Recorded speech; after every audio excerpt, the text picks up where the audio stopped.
Hello students, we are doing the third chapter of Science 1, Chemical Reactions and Equation. We have finished up to types of chemical reaction. We saw 4 types of chemical reactions: combination reaction, decomposition reaction, displacement reaction and double displacement reaction. Today we will see endothermic and exothermic process and reaction.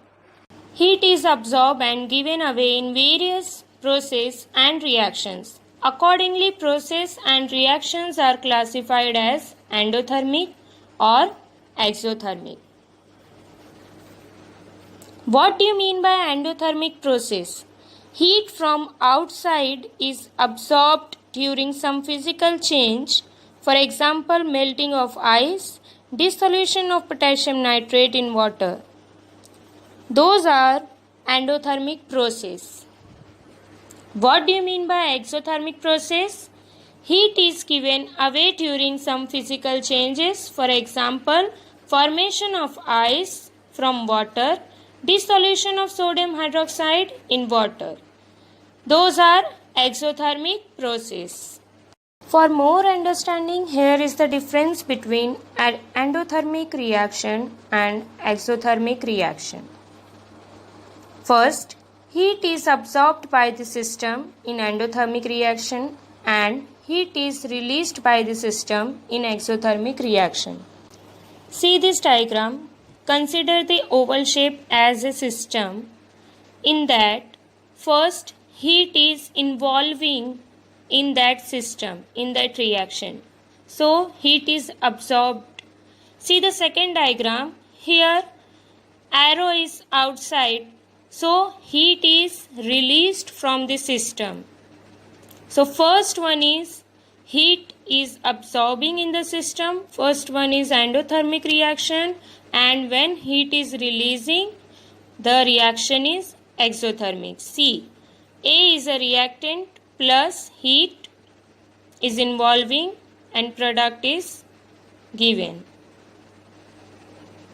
Here the temperature will increase because we are using more temperature to produce heat. See the reaction here. If a reactant gives product and produces heat, if heat is released, then the temperature will also decrease. Temperature will lose from the reaction because heat is releasing.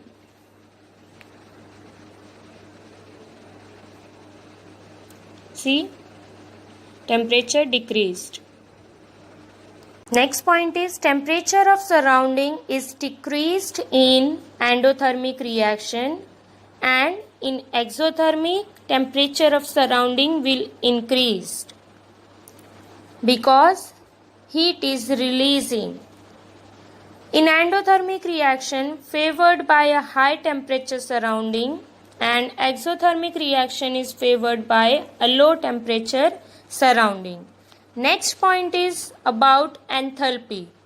The enthalpy of the product is more for endothermic reaction, whereas the enthalpy of the reactant is more for exothermic reaction. See in the diagram,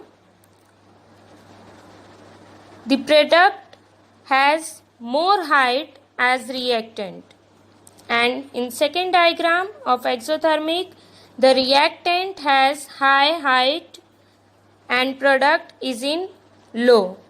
So enthalpy of reactant is more. What is enthalpy? Enthalpy is a thermodynamic quantity equivalent to the total heat content of a system. It is equal to the internal energy of the system plus the product of pressure and volume. Fifth point is heat is positive in endothermic reaction. In exothermic, heat is negative because heat is releasing. Example of endothermic reaction: dissolution of ammonium chloride in water. And example of exothermic reaction: combustion of methane gas. CH4 plus O2 gives carbon dioxide plus water releases. If in calcium oxide we will add some water, it will produce calcium hydroxide and heat will be given out from the reaction. So this reaction will be exothermic because heat is releasing. See this reaction. Calcium carbonate solid. If we will heat calcium carbonate, it will produce calcium oxide and carbon dioxide gas. The heat is involving in this reaction, so this reaction will be endothermic reaction. See the second one. C. In the process of dilution of concentrated sulfuric acid with water, very large amount of heat is liberated. As a result, water gets evaporated instantaneously if it is poured into the concentrated sulfuric acid, which may cause an accident.